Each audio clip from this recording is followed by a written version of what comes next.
So ang takbo niya is 72,732.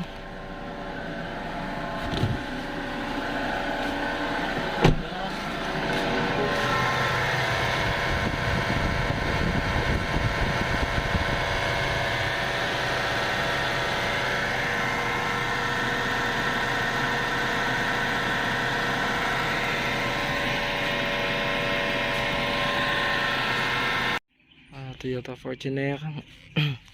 Naingay yung alternator niya.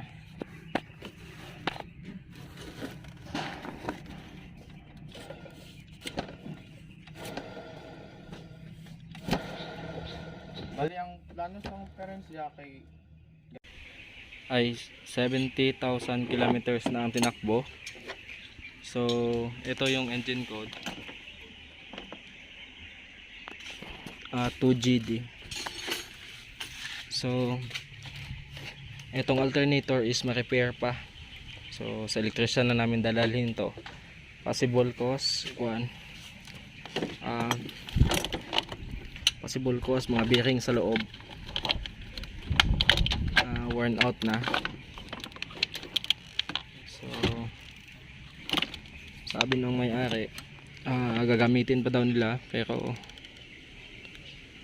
baka masira yung mga diode niya sa sobrang init. So resked na lang. So ibabalik na lang namin. Check up lang ito.